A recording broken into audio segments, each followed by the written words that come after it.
Hello बच्चों। तो कैसे हो आप सब? ओके। आज की इस वीडियो में हम क्या करेंगे, आज की इस वीडियो में हम लोग अपने पिछले टॉपिक को थोड़ा सा और आगे बढ़ाएंगे। मोशन इन स्ट्रेट लाइन हम लोग पढ़ रहे हैं चैप्टर को। ओके। और उसी चैप्टर के अंदर हम लोग आगे बढ़ते हुए आज एवरेज वेलोसिटी को स्टडी करेंगे। ओके। एवरेज स्पीड्स हम लोगों ने पिछले वीडियो में डिराइव भी किया है, डिस्टेंस और डिस्प्लेसमेंट के फ़र्क को समझ चुके हैं हम लोग अपनी पुरानी वीडियोस में। बट आज की वीडियो में हम लोग एवरेज वेलोसिटी को स्टडी करेंगे। ओके। बट उसको स्टडी करने से पहले एक बार हम लोग जो पिछली वीडियोस थी उससे रिलेटेड कुछ क्वेश्चंस को ट्राई कर लेते हैं, ताकि वो आपको अच्छे से याद हो जाए, क्योंकि इंपॉर्टेंट क्वेश्चंस बनते हैं उस टॉपिक से। तो देखते हैं, आप भी इन क्वेश्चंस को साथ साथ ट्राई कर सकते हैं देखने के लिए कि आपको वीडियो कितनी अच्छे समझ आई है। तो लेट अस स्टार्ट। ओके। तो ये देखो, पहला क्वेश्चन हमें क्या दिया गया है। A body travels from point A to B with speed 40 metre per second. Okay. And then from B to A with speed 60 metre per second. Find the average speed. Okay. तो question देखो, अगर ध्यान से देखें तो एक व्यक्ति है या फिर कोई बॉडी है, वो ए पॉइंट से बी पॉइंट तक जाता है। ओके। और फिर बी पॉइंट से ए पॉइंट तक आता है। ओके। जब वो ए से बी जा रहा है उस टाइम पे उसकी स्पीड है 40 मीटर पर सेकेंड, यानी कि मैं क्या बोल दूं, मेरी v1 जो है वो क्या है, 40 मीटर पर सेकेंड। ओके बच्चों। अब देखें तो जब वो ए से बी जा रहा था तो 40 मीटर पर सेकेंड, लेकिन बी से ए आते टाइम उसने अपनी स्पीड को बढ़ा दिया, तो उसकी v2 की वैल्यू कितनी दी गई है हमें, 60 मीटर पर सेकेंड। हम लोग सोल्यूशन कर रहे हैं इसका, यहां लिख लेते हैं। ओके। सो अब हमको क्या निकालना है, एवरेज स्पीड। ओके। तो अब देखो ध्यान से, क्या ये वही केस नहीं है। देखो, equal distance with different speeds, ये हमने केस पढ़ा है पिछली वीडियो में। Okay. When a body covers equal distance with different speeds, उस टाइम पे एवरेज स्पीड क्या होती है हमारी, हार्मोनिक मीन निकाल के निकलती है। ओके। तो हमारे पास सोल्यूशन क्या होना चाहिए इसका, 1 by average speed is equal to 1 by v1 plus 1 by v2 divided by 2। उसका मीन ले लिया हमने, 1 बाई v1 और 1 बाई v2 का। ओके। अब इसको सोल्व कर लो and your work will be very easily done. 1 by 40 plus 1 by 60 whole divided by 2। Okay. इसका आपको अब मीन लेना है, तो कैसे लेंगे, इसका मीन आ जाएगा आपका 6 4 ज़ा 24, तो हम लोग यहाँ पे 240 ले लेते हैं। ओके। एंड अब ये 240 होया तो ऊपर जाएगा, ये क्या आ जाएगा, 6 4 ज़ा 24 प्लस यहाँ पे 4 आ जाएगा, तो दिस इज 10 डिवाइडेड बाय 24, और नीचे एक 2 पहले ही हमारे पास था। ओके। तो 240 था, सॉरी। सो 0 से 0 कैंसिल हो गया, 1 बाय 48 आ गया आपका आंसर। ओके।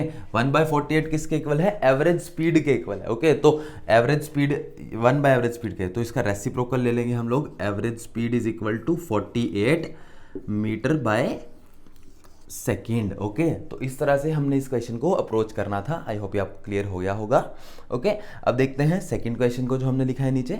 तो देखो ध्यान से, on a 60 kilometre track the train travels for 30 kilometre with speed 30 kilometre per our. ये आपकी v1 हो गई। Okay. How fast the train must go for next 30 kilometres. अब आप ध्यान से देखो, कहीं ये इक्वल डिस्टेंसेस तो नहीं है। ओके। अगर ये इक्वल डिस्टेंसेस हैं तो आपकी एवरेज स्पीड का फॉर्मूला क्या बनेगा, हार्मोनिक मीन वाला बनेगा। ओके। तो so as to have an average speed of 40 kilometre per hour. Okay. तो पहले आप लिखो इन स्पीड्स को। तो जो फर्स्ट 30 किलोमीटर के लिए जो है उसकी स्पीड कितनी आ रही दी गई है हमें, 30 kilometre per hour. Okay. Second 30 kilometre पर, अब इन्होंने पूछा कि आपसे how fast the train must go, यानी कि ये आपसे v2 निकालना चाह रहे हैं। नेक्स्ट 30 किलोमीटर में वो कितनी स्पीड से चलनी चाहिए। ओके। तो they want to know what is the value of v2 की वैल्यू ये जानना चाहते हैं आपसे। ओके। और इन्होंने आपको क्या बोला है, so as to have an average speed of 40 kilometre per hour, यानी कि ऐसे इसकी v2 की वैल्यू निकालो कि पूरे की जो एवरेज स्पीड है वो 40 किलोमीटर पर आवर हो जाए। ओके। तो यानी कि आपको एवरेज स्पीड, ये एवरेज स्पीड है। ओके। एवरेज स्पीड कितनी दी गई है आपको, 40 किलोमीटर पर आर। ओके बच्चों। अब आपको v2 निकालना है। ओके। तो जाहिर सी बात है, अगर इक्वल डिस्टेंस है मेरा तो मैं हार्मोनिक मीन वाला फॉर्मूला यूज करूंगा अपना। हार्मोनिक मीन वाले फॉर्मूले पे आ जाओ, तो देखते हैं कैसे, क्या है हार्मोनिक मीन वाला फॉर्मूला। अगर आपको ध्यान हो तो 1 by average speed is equal to 1 by v1 plus 1 by v2 divided by 2। Okay, अब मैं इस 2 को उधर ले जाऊं एक बार के लिए, तो सिंप्लीफाई कर लेते हैं क्योंकि हमको V2 चाहिए ना। 2 by average speed is equal to 1 by V1 plus 1 by V2। Okay, 1 by V2 एक तरफ लग रखो, 1 बाय V1 को दूसरी तरफ ले आओ। तो फॉर्मूला मेरा क्या बन गया इस हिसाब से कि 1 by V2 is equal to 2 by average speed minus 1 by V1। Okay बच्चों, अब इसको आप लोग पुट कर दो वैल्यूज को, आपके पास बहुत इजीली आंसर आ जाएगा अपना कि 2 डिवाइडेड बाय एवरेज स्पीड कितनी दी गई है आपको 40 माइनस 1 डिवाइडेड बाय V1 कितना दिया गया आपको 30। इसको सोल्व कर लेंगे हम लोग। सबसे पहले यहाँ पे कट के 20 आ जाएगा। ओके, अब इसका एलसीएम ले लो तो 60 इसका एलसीएम बन रहा है आपका। ओके, तो यहाँ पे 3 माइनस 2 तो 1 बाय 60 आ गया आपके पास answer. 1 by therefore 1 by V2 is equal to 1 by 60 which gives me V2 is equal to 60। Unit क्या, जो बाकी चीज़ों की यूनिट है वही same, kilometre per hour. Okay, so I hope ये क्वेश्चन आपको क्लियर हो गया होगा, जिसके अंदर हमने क्या करा, इसके अंदर ये थोड़ा सा आपको घुमा के दिया गया क्वेश्चन था। इसमें आपसे दोनों स्पीड्स नहीं गिवन है, इसमें इन्होंने आपको एक तो फर्स्ट 30 किलोमीटर के लिए स्पीड दे दी, नेक्स्ट 30 किलोमीटर की स्पीड दी नहीं, वो पूछी है आपसे, और एवरेज स्पीड दे दी गई है। ओके, तो इस तरह से भी ये क्वेश्चन को अप्रोच किया जा सकता है। ओके, आई होप ये क्लियर हो गया होगा आपको। और भी कुछ क्वेश्चंस देखते हैं आगे बढ़ने से पहले, तो लेट अस स्टार्ट। तो देखते हैं बच्चों कुछ और क्वेश्चंस को इसी तरह के, तो लेट अस डू इट। तो जैसे ये हमको ये क्वेश्चन दिया गया है, थर्ड क्वेश्चन, इसके ऊपर आप नज़र रखें सबसे पहले कि a body covers 1/3 of its journey with speed u। Okay, next 1/3 of its journey with speed v and next 1/3 with speed w।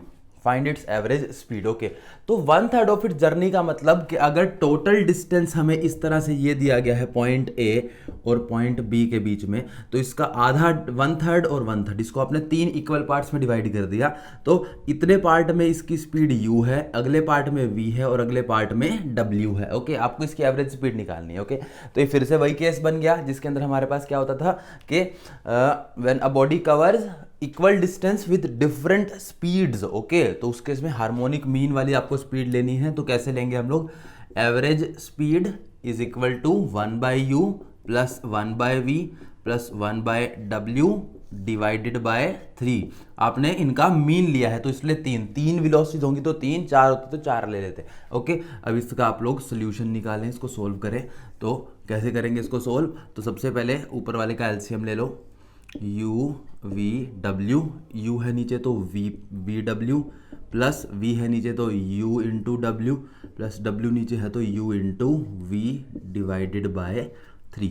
Okay, 3 से मल्टीप्लाई हो जाएगा, तो this is nothing but v w plus u w plus u v divided by 3 u v w। This is 1 by S average. Okay, तो इसका reciprocal ले लेंगे, average speed आ जाएगी आपकी 3 times you V W divided bye V W plus U W plus you into we. This is your average speed. Okay, I hope ये आपको clear हो गया। बहुत ही ईजी क्वेश्चन था, आपने देख ही लिया ऐसे क्वेश्चंस। ओके, तो अब बढ़ते हैं नेक्स्ट क्वेश्चन की तरफ। अपने ये अपना केस नंबर 2 के ऊपर भेज रहे हैं, तो देखते हैं कैसे। A body moves with speed 30 kilometre per hour for 15 minutes. Okay, अब ये मिनट दे दिया आपको, डिस्टेंस नहीं दिया गया, अब टाइम दिया गया। Okay, and speed 40 kilometre per hour for next 15 minutes. Okay, and then with speed 60 kilometre per hour for last 30 minutes. Okay, तो लास्ट के 30 मिनट्स के लिए उसकी स्पीड 60 किलोमीटर पर आवर है। ओके, तो अब आप देखोगे कि आप डायरेक्टली फॉर्मूला का यूज़ नहीं कर सकते। ओके, डायरेक्टली फॉर्मूला लगाने के लिए आपके पास क्या होना चाहिए कि if a body covers with different speeds for equal time होना चाहिए। ओके, इसमें तीनों टाइम इक्वल नहीं है। ओके, लेकिन 2 टाइम तो इक्वल हैं, है ना, तो आप इसमें तो एवरेज स्पीड निकाल ही सकते हो ना एटलीस्ट। ओके, तो इस फर्स्ट ऑफ ऑल इसको अगर मैं बोल दूं अपना v1, इसको अगर मैं बोल दूं अपनी v2, तो ये v1 हो गया, ये v2 हो गया। ओके, अब टाइम्स क्योंकि दोनों सेम है तो पहले इनमें एवरेज स्पीड निकालो कि फर्स्ट 30 मिनट्स के लिए उसकी एवरेज स्पीड क्या है। ओके, तो सॉल्यूशन लिखेंगे सबसे पहले, average speed for first 30 minute. Okay, for first 30 minute average speed निकालने के लिए हमें क्या करना पड़ेगा, एवरेज स्पीड, इसको मैं v3 बोल देता हूँ, ये v1 ये v2 है, this is v3 is equal to v1 plus v2 divided by 2। Okay, आपको ये हमारे फॉर्मूला हमने देखा था पिछली वीडियो में। ओके, तो average speed is equal to, अगर मेरे पास इक्वल टाइम्स में हो तो हम डायरेक्टली मीन ले लेते हैं वेलोसिटीज का, ओके, स्पीड्स का, सॉरी। तो हमने इसकी वैल्यूज पुट कर देंगे यहाँ पे, 30 plus 40 divided by 2 that is equal to 35 kilometre per hour. Okay, तो इस स्पीड से, एवरेज इस स्पीड से वो फर्स्ट 30 मिनट्स के लिए मूव कर रहा है। ओके, तो अगर मैं क्या समझूं, इसका मतलब ये है कि फर्स्ट 30 मिनट के लिए तो वो 35 किलोमीटर पर आर से चल रहा है और नेक्स्ट 30 मिनट्स के लिए वो 60 किलोमीटर पर आर की स्पीड से चल रहा है। ओके, अब आपको एवरेज स्पीड निकालनी है तो कैसे करेंगे, अब आप v3 और इस v4 के बीच में अपनी एवरेज स्पीड निकाल सकते हैं। तो देखो कैसे, तो average speed for complete 1 hour, complete 1 hour के लिए एवरेज स्पीड निकाल रहा हूं तो मैं वो कैसे निकलेगी, as average speed is equal to v3 plus v4 divided by 2। Okay, तो वैल्यूज पुट कर लेंगे यहाँ पे हम लोग, 35 plus 60 divided by 2 that is equal to 95 by 2 that is equal to 47.5 kilometre per hour. Okay, तो आई होप ये question आपको क्लियर हो गया होगा। ओके, अब आई गेस आपको पिछले क्वेश्चंस क्लियर हो गए होंगे, इनको आप साथ में ट्राई करें, इन क्वेश्चंस को एक बार दोबारा से, एक बार आप इसको वीडियो को पीछे ले जाके दोबारा करना चाहते तो एक बार दोबारा से इनको देख लें। अब हम बढ़ते हैं वीडियो में आगे की तरफ एवरेज वेलोसिटी पढ़ने के लिए, तो लेट अस स्टार्ट। हाँ जी बच्चों, तो बढ़ते हैं वीडियो में आगे की तरफ हम लोग। तो इसमें आप लोग अब स्टार्ट कर रहे हैं वेलोसिटी वाले टॉपिक को अपने। ओके, तो वेलोसिटी क्या होती है। ओके, तो अगर मैं आपको वेलोसिटी की बात करूं तो वेलोसिटी की बाय डेफिनेशन मीनिंग क्या हुआ वेलोसिटी का, कि it is equal to the rate of change of position of a particle. Okay, कि एक पार्टिकल की पोजीशन टाइम के रिस्पेक्ट में कैसे कैसे चेंज हो रही है उसको मैं बोलूंगा वेलोसिटी उसकी। ओके, तो अब जैसे मान लो ये डायग्राम हमने बनाया, इसके हिसाब से समझते हैं वेलोसिटी क्या होती है। ओके, तो ये मेरा ओरिजिन है। ओके, इस ओरिजिन से मैंने ये देखा कि यहां पर एक बॉक्स रखा हुआ था। ओके, तो मैंने ये बोला कि this is the initial position of this particle. Okay, तो अब देखो, position is a vector quantity, तो जाहिर सी बात है मुझे इसके ऊपर एक तीर का निशान बनाना पड़ेगा, एक एरो का निशान बनाना पड़ेगा। ओके, ये हमने पढ़ा था कि जब वेक्टर क्वांटिटीज होती हैं उनके ऊपर हमें एक एरो का निशान बनाना पड़ता है, तो this is a vector quantity. Okay, तो इसके ऊपर हमने क्या करा, ये this is the position of this box initially. Okay, initial position. Okay, अब क्या करते हैं, एक व्यक्ति है वो इस ए बॉक्स जो है इसको क्या करता है, पुश करता है और इसको बी तक लेके जा रहा है। ओके, तो मान लो कि ये इसको चला के कैसा भी मोशन शो करके, ओके, कभी ये इस बॉक्स को उठा के जो है ऐसे करके धीरे धीरे धीरे धीरे जो है इसको इनिशियली यहाँ से लेके यहाँ तक ले आया। ओके, अब इसकी फाइनल पोजीशन क्या हो गई, x2 वेक्टर। ओके, तो क्योंकि ये भी एक डिपेंड करेगी ना कि ये एक डायरेक्शन के ऊपर डिपेंड करे, तो एक वेक्टर क्वांटिटी ऑफ पोजीशन हमारी। ओके, तो ये x2 होगी। ओके, तो अब डिस्प्लेसमेंट, वो कितना डिस्प्लेस हुई, डिस्प्लेसमेंट कैसे निकालूंगा मैं, तो डिस्प्लेसमेंट क्या हो रहा है, ये देखो, टोटल x2 माइनस x1, तो x2 vector minus x1 vector, ये आ गया मेरा displacement vector. Okay, this is the displacement. तो वेलोसिटी क्या होता है, डिस्प्लेसमेंट बाय टाइम, के ए पॉइंट से बी पॉइंट तक जाने में इसको कितना टाइम लगा उससे डिवाइड कर दो, वो उसकी वेलोसिटी हो गई। ओके, तो velocity vector is equal to displacement upon time, यानी कि x2 minus x1 divided by time. तो ये आ गया आपके पास velocity vector, x2 minus x1 divided by t। तो इस तरह से हम लोग वेलोसिटी को डिफाइन करते हैं, change in position, final position minus initial position divided by time, that's all. Okay, तो change in position of a particle, rate time के लिए बोला जाता है। ओके, रेट ऑफ चेंज मतलब change of position of a particle with respect to time is called velocity. Okay, तो अब velocity का दूसरा यहाँ पे लिखा हुआ है हमने, जैसे इस यही वाली डेफिनेशन में लिख दिया यहाँ पे, it is equal to displacement by time. ये कैसी क्वांटिटी है? ये वेक्टर क्वांटिटी है। ये किसके ऊपर डिपेंड करती है? डायरेक्शन के ऊपर डिपेंड करती है। कैसे? अब देखना अभी कि अगर मैं इस पार्टिकल को इधर बी की तरफ ना ले जाके अगर मैं इसको ओ की तरफ ले आता, इस जगह पर लाके रख देता सी पोजीशन पे, तो क्या मेरी वेलोसिटी, अब देखो अभी तो वेलोसिटी की डायरेक्शन क्या होगी? x2 माइनस x1 की डायरेक्शन में। तो देखो इतना डिस्प्लेस हुआ हूं मैं। ओके, इसकी डायरेक्शन क्या है? From A to B. Okay, अगर मैं अभी ए टू सी आ जाता तो इसकी डायरेक्शन क्या होती डिस्प्लेसमेंट की? वो ए टू सी यानी कि नेगेटिव होती, अपोजिट होती उसके। ओके, तो ये आपको ध्यान रखना है कि किस तरह से हम इसकी डायरेक्शन के ऊपर ये डिपेंड कर रही है ये क्वांटिटी। ओके, तो जैसे अगर ये ओरिजिन से अवे जा रही है तो पॉजिटिव वेलोसिटी कंसिडर करनी है, अगर ओरिजिन की तरफ आ रही है तो नेगेटिव वेलोसिटी कंसिडर करनी है। ओके, तो इस तरह से आप लोग समझ सकते हैं इसको। तो this is a vector quantity. अब इसकी ऐसे यूनिट क्या होती है? मीटर पर सेकंड। और इसको रिप्रेजेंट कैसे किया जाता है? v के ऊपर एक ऐसे एरो का निशान बना के, क्योंकि ये एक वेक्टर क्वांटिटी है। ओके, अब वेलोसिटीज भी कई तरह की हो सकती है, जैसे स्पीड हो सकती थी कई प्रकार की। जैसे अगर मैं आपको बात करूँ तो यूनिफॉर्म वेलोसिटी हो सकती है, जैसे यूनिफॉर्म स्पीड होती थी। ओके, यूनिफॉर्म वेलोसिटी का मतलब क्या हो जाएगा? यूनिफॉर्म वेलोसिटी का मतलब हो जाएगा कि जैसे if a particle covers equal displacement in equal interval of time. अभी हम 1D मोशन की बात कर रहे हैं, तो ये इसकी डेफिनेशन हो जाएगी, if a particle covers equal displacement in equal interval of time. अभी हम जल्दी जल्दी लिख लेते हैं सबसे पहले कितने टाइप्स की वेलोसिटीज हो सकती है हमारी। ओके, तो पहले जाहिर सी बात है, number 1 uniform velocity,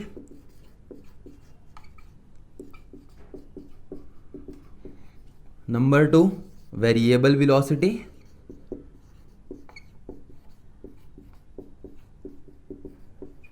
number 3 average velocity, and number 4 just like the previous case instantaneous velocity.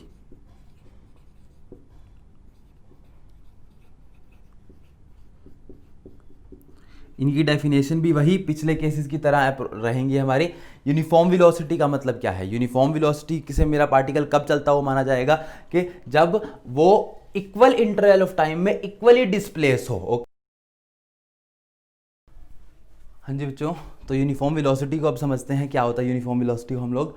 तो if a particle covers equal displacement in equal intervals of time, तो मैं क्या बोलूंगा? हम लोग यूनिफॉर्म वेलोसिटी से मूव कर रहे हैं। ओके, इक्वल डिस्प्लेसमेंट होने का मतलब क्या होता है? इक्वल डिस्प्लेसमेंट होने का मतलब, देखो डिस्प्लेसमेंट को मैंने यहाँ पे तुम्हारे लिए थोड़ा सा रेड मार्क किया है। Why it is I have read marked it. देखो डिस्प्लेसमेंट असल में जो है ना, ये अपने आप में थोड़ा सा कम्प्लेक्स चीज़ है। क्या मीनिंग होता है डिस्प्लेसमेंट का? डिस्प्लेसमेंट के अंदर जो है डिस्टेंस प्लस में डायरेक्शन दोनों चीज़ें आ जाती हैं, क्योंकि it is a vector quantity है ना। ओके, तो दो डिस्प्लेसमेंट्स तभी आप इक्वल मानोगे जब उनके डिस्टेंस भी सेम हो और उनकी डायरेक्शन भी सेम हो। ओके, तो देखो जैसे अब मैं ए से बी तक जा रहा हूं, तो उस समय पर यदि मैंने इक्वल डिस्टेंस कवर करा, और बी से सी जा रहा हूं जब भी मैंने डिस्टेंस इक्वल कवर करा। ओके, लेकिन साथ साथ में मेरी डायरेक्शन भी तो सेम है ना इस केस में। देखो मैं ए से बी जा रहा हूं और फिर बी से सी जा रहा हूं, डायरेक्शन भी सेम है।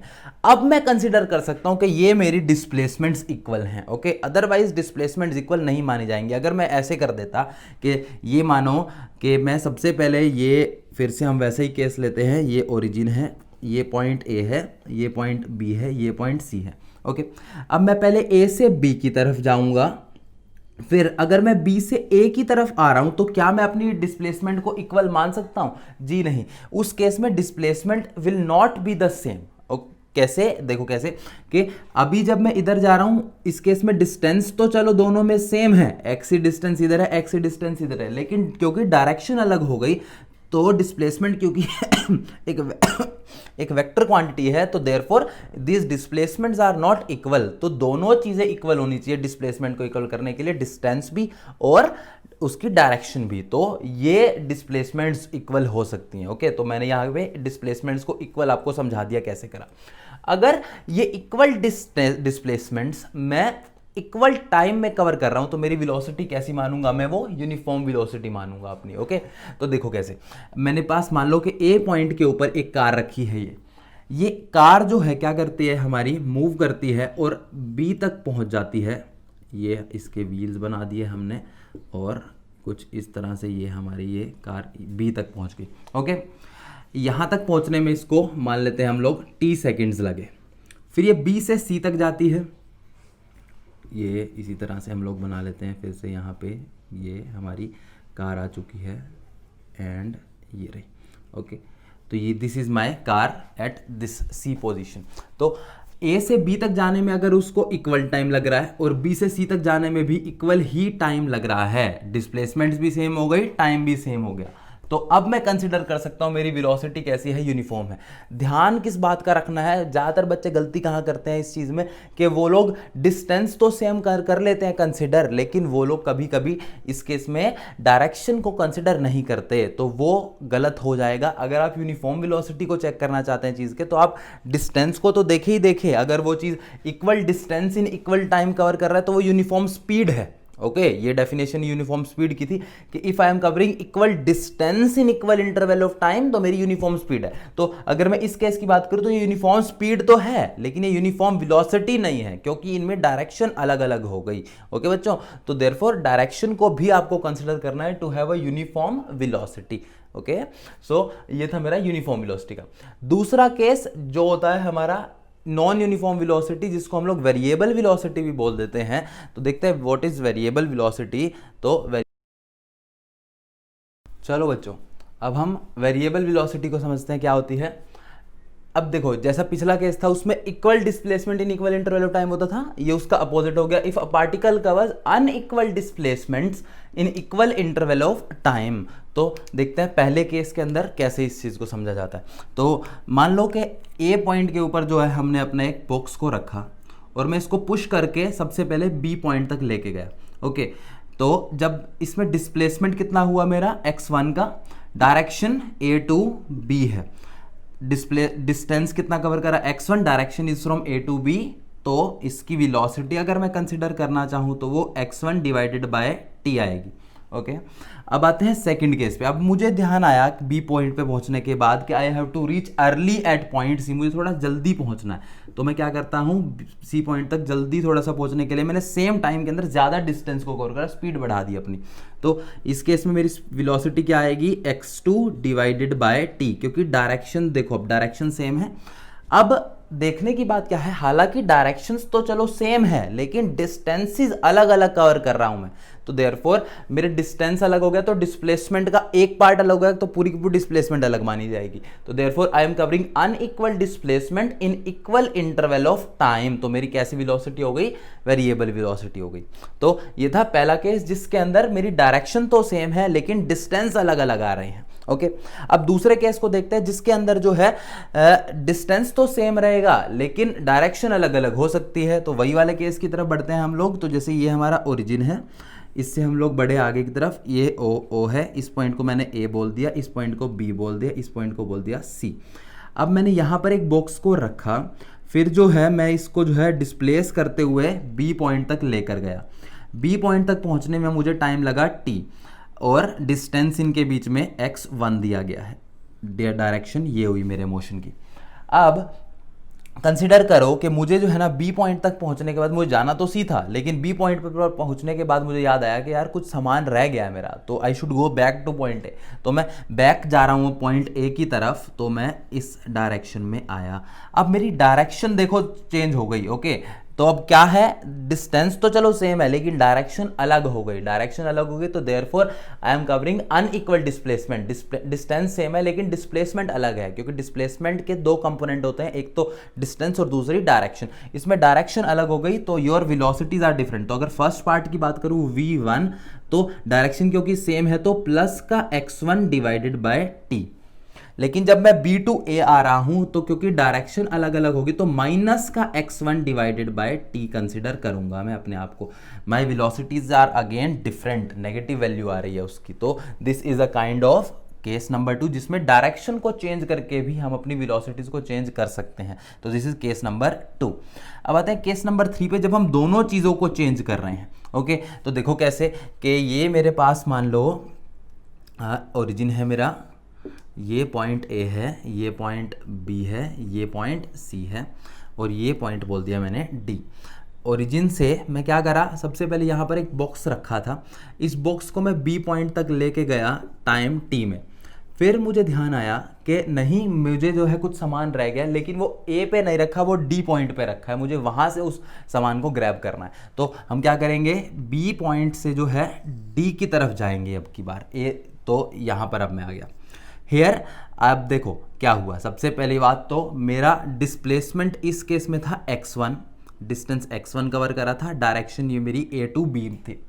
लेकिन जब मैं B टू D जा रहा हूँ डिस्टेंस भी डिफरेंट हो गया x2 और डायरेक्शन भी नेगेटिव आ रही है। तो therefore my velocities have both the components changing, इसमें डायरेक्शन भी चेंज हो रही है और वेलोसिटीज यानी कि उसकी डिस्प्लेसमेंट भी चेंज हो रही है, डिस्टेंस भी चेंज हो रहा है, सॉरी। तो अगर मैं फर्स्ट केस यानी कि A टू B की बात करूं तो वेलोसिटी क्या आ रही है, x1 डिवाइडेड बाय t। लेकिन यहीं पर अगर मैं B टू D की बात करूं उस मोशन के लिए वेलोसिटी कैसी आ रही है मेरी, माइनस का x2 डिवाइडेड बाय t, क्योंकि डायरेक्शन अलग आ गई तो माइनस, और क्योंकि डिस्टेंस अलग है तो x2 ले लिया मैंने। देयरफॉर इस केस में दोनों ही कंपोनेंट्स वेलोसिटी के चेंज हो रहे हैं। ऐसे केस में मैं क्या बोल सकता हूँ, this is a kind of variable velocity. तो this was case number 3। Okay, तो वेलोसिटी को चेंज करने का, वेलोसिटी को वेरिएबल बनाने के 3 तरीके हो गए हमारे पास। पहला तरीका क्या कि मैं अगर अनइक्वल डिस्टेंस अनइक्वल टाइम में कवर कर रहा हूं, सेम ही डायरेक्शन में, सेम डायरेक्शन में अनइक्वल डिस्टेंस को सेम टाइम में कवर कर रहा हूं, तो मेरी कैसी वेरिएबल वेलोसिटी मानी जाएगी, केस नंबर 1। दूसरा केस क्या है कि मैं डिस्टेंस तो सेम कवर कर रहा हूं लेकिन डायरेक्शन अपनी चेंज कर दी मैंने। ओके, तो अगर मैं 1D मोशन की बात करूं तो मैं 1D में तो एक ही लाइन पे मूव कर सकता हूं, 2D के अंदर तो अभी हम घुसे नहीं है। तो देयरफॉर इस केस में अगर मैंने अपना डायरेक्शन को चेंज कर दिया, डिस्प्लेसमेंट डिस्टेंस अभी भी सेम है, जस्ट अपना जो है मैंने डायरेक्शन को चेंज कर दिया, तो भी उस केस में भी मैं अपना वेरिएबल वेलोसिटी मानी जाएगी मेरी। थर्ड केस में मेरा डिस्टेंस तो चेंज हुआ ही हुआ लेकिन मेरी डायरेक्शन भी चेंज हो गई, तो अब भी मैं अनइक्वल डिस्प्लेसमेंट कंसिडर करूंगा खुद को। तो therefore these are the cases of the variable velocity. अब वेरिएबल वेलोसिटी से बढ़ते हैं आगे की तरफ, इसको बोलते हैं हम लोग average velocity. Average velocity variable velocity के केस में ही आप लोगों के लिए यूजफुल बनेगी, क्योंकि अगर यूनिफॉर्म वेलोसिटी है तो वो तो सेम है उस केस में। Okay, for a uniform velocity average निकालूंगा मैं अलग अलग पार्ट्स के लिए मोशन के, तो वो सेम ही आएगा, क्योंकि पहले से ही कांस्टेंट है 5 + 5 + 5 + 5 डिवाइडेड बाय 4, तो वो अपने आप ही एवरेज मुझे 5 ही मिलने वाला है। तो देयरफॉर यूनिफॉर्म वेलोसिटी के लिए सेम है, लेकिन इस केस में भी यूनिफॉर्म वेलोसिटी नहीं है, वेरिएबल वेलोसिटी है। तो अब एवरेज वेलोसिटी कैसे निकालें, तो देखते हैं, लेट अस स्टार्ट। हाँ जी बच्चों, तो अब स्टार्ट करते हैं एवरेज वेलोसिटी के बारे में। तो क्या होता है एवरेज वेलोसिटी, देखते हैं।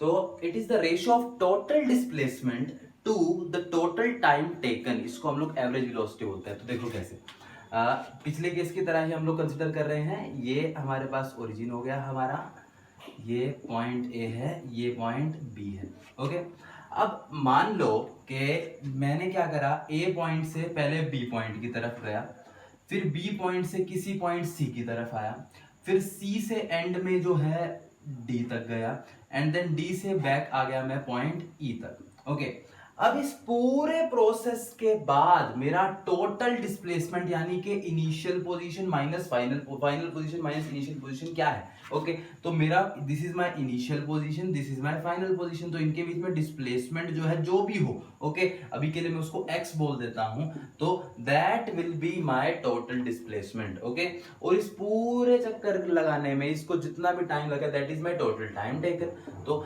एवरेज वेलोसिटी अगर मैं निकाल रहा हूंगा तो average velocity is equal to total displacement. अब देखो, this is a vector quantity, ये पॉजिटिव है ना, इस डायरेक्शन में है तो पॉजिटिव है, तो प्लस का x divided by time. Velocity can be both positive negative and zero, ये आपको ध्यान रखना है। तो एवरेज वेलोसिटी यहाँ पे पॉजिटिव आ गई आपकी, देख लो कैसे। तो इस तरह से हमने क्या करा, जस्ट पूरे चक्कर के बाद जितनी भी टोटल डिस्प्लेसमेंट बन रही है that is divided by time, तो हमारी वो एवरेज वेलोसिटी बन जाएगी। ओके, एक एग्जांपल ले लेते हैं इसका छोटा सा हम लोग, कि लेट अस अज्यूम के यहाँ पे ये मेरा होम है। Okay, this is my home. इससे जो है मैं क्या करता हूँ, अपने किसी मार्केट तक जाते हैं हम लोग। ओके, और मार्केट से जाने के बाद वहां पर जो है, मान लो कि मैं 30 मिनट्स जो है मुझे मार्केट जाने में लगे। ओके, मैं मार्केट के अंदर जो है 1 आवर के लिए वहां पर मैंने वेट करा, और उसके बाद जो है मैं बैक आ गया अपने घर पे। तो मान लेते हैं इस तक आने में मुझे फिर से 30 मिनट ही लगे। ओके, अब टोटल डिस्टेंस यानी कि जो दिया गया था मुझे O और M पॉइंट के बीच में, वो लेट अस अज्यूम कि 6 किलोमीटर है। You have to tell me what is the average velocity of this whole motion, इस पूरे मोशन की एवरेज वेलोसिटी क्या है। ओके, तो स्टार्टिंग करते हैं, पहले सबसे पहले स्टार्टिंग से देखते हैं कि सबसे पहले मैं O से चला, M तक गया, M में मैंने शॉपिंग वगैरह करी, 1 आवर लगा, उसके बाद वापसी आ गया O तक। तो O से चल के पूरा रिटर्न मार के मैं O ही पे पहुंचाऊं ना, तो therefore it is like my total displacement is zero. Okay, मैं पूरा चलने के बाद एंड में वहीं के वहीं आ गया, तो माय डिस्प्लेसमेंट इज जीरो। तो इस केस में my average velocity is coming out to be zero. तो ऐसा भी हो सकता है कि आपने पूरा मोशन कर लिया, उसके बावजूद आपकी वेलोसिटी जीरो है। क्यों? क्योंकि आपकी डिस्प्लेसमेंट ही जीरो है। तो इस तरह से हम लोग एवरेज वेलोसिटी को कंसिडर करते हैं। लेकिन क्या मैं इस केस में बोल सकता हूं कि मेरी वेलोसिटी क्या हर एक क्षण पे जीरो है? जी नहीं। वेलोसिटी अगर मैं इस पॉइंट की बात करता तो वेलोसिटी कुछ और है, इस पॉइंट पे था तब कुछ और हो सकती है, जब मैं वापसी आ रहा था वेलोसिटी कुछ और थी। ओके, तो देयरफॉर जब मैं मार्केट में खड़ा हुआ था उस टाइम पे वेलोसिटी कुछ और थी। तो देयरफॉर इसका मीनिंग ये हुआ कि velocity at any instant of time is not the same. Average velocity is not like the velocity at every instant of time. Okay, इस वेलोसिटी को बोलते हैं हम लोग जो कि हर एक इंस्टेंट के ऊपर आती है, इस वेलोसिटी को बोला जाता है इंस्टेंटेनियस वेलोसिटी। क्या बोलते हैं बच्चों? Instantaneous velocity. ओके, तो velocity at every instant of time is called the instantaneous velocity. Instant of time का मतलब कि आपने बहुत छोटे टाइम के लिए जो वेलोसिटी कंसीडर कर रहे हो तो वो इंस्टेंटेनियस वेलोसिटी कहलाती है बच्चों आपकी। तो अगर इसकी बात करूं मैं, जैसे तो v इज इक्वल टू, अगर मैं इंस्टेंटेनियस वेलोसिटी की बात कर रहा हूं तो that is equal to delta x by delta t when time interval is very less, यानी कि ऑलमोस्ट अप्रोचिंग टू जीरो, तो हम उसको बोलते हैं इंस्टेंटेनियस वेलोसिटी। इसको इस तरह से रिप्रेजेंट किया जाता है, limit delta t approach zero का मतलब कि delta t is almost equal to zero. बहुत छोटे टाइम के अंदर जब मैं वेलोसिटी को देख रहा हूं अपनी, तो मेरी वो वेलोसिटी क्या कहलाएगी? इंस्टेंटेनियस वेलोसिटी कहलाएगी। हाँ जी बच्चों, तो अभी हम लोग यही देख रहे थे कैसे कि इंस्टेंटेनियस वेलोसिटी निकालने में जो है हमारी, जैसे अभी ये dx बाय dt, ये हमारे पास फॉर्मूला आ रहा है कि डिफरेंशिएशन हमारी इंस्टेंटेनियस वेलोसिटी निकालने में हेल्प कर सकता है। तो जस्ट मुझे जो है x का फॉर्मूला पता होना चाहिए। जैसे आपको इन जनरली आपने एक इक्वेशन तो देखी है, s is equal to ut plus half at square. जैसे x is equal to ut plus half at square. आपको इस केस में अगर मैं बोलूं कि इंस्टेंटेनियस वेलोसिटी का एक फॉर्मूला आप निकाल के दो, तो आपको जस्ट इसका डिफरेंशिएशन कर देना है। तो आप कौन सी वेलोसिटी उस टाइम पे निकाल रहे होगे? इंस्टेंटेनियस वेलोसिटी निकाल रहे होगे। ओके, तो आई होप ये पार्ट आपको क्लियर हो गया होगा, कैसे इंस्टेंटेनियस वेलोसिटी क्या होती है। क्या होती है इंस्टेंटेनियस वेलोसिटी? एक बार दोबारा मैं आपको बता दूं इसके बारे में कि इंस्टेंटेनियस वेलोसिटी हुई velocity at every instant of time, कि जब टाइम इंटरवल बहुत छोटा हो जाए उस टाइम पे जब आप वेलोसिटी निकाल रहे हैं तो इंस्टेंटेनियस वेलोसिटी कहलाती है। इसको निकालने के लिए हम लोग डिफरेंशिएशन की हेल्प लेते हैं कि टाइम जब बहुत छोटा हो जाता है तो delta x by delta t change in position with respect to time is very less, तो उसको हम लोग डिफरेंशिएशन की हेल्प से सॉल्व करते हैं। इसके लिए हमें जो है इंस्टेंटेनियस वेलोसिटी निकालने के लिए हमें एक फॉर्मूला गिवन होगा क्वेश्चन के अंदर, जो कि जनरली आने वाले क्वेश्चन रहेंगे। जैसे ये क्वेश्चन गिवन है तो आपको इसको जस्ट डिफरेंशिएट करना है और अपनी इंस्टेंटेनियस वेलोसिटी का फॉर्मूला आपने निकाल लेना है। ओके, तो आई होप आपको क्लियर हो गया होगा। इससे रिलेटेड क्वेश्चंस को हम लोग नेक्स्ट वीडियो में ट्राई करेंगे। तब तक के लिए थैंक यू वेरी मच।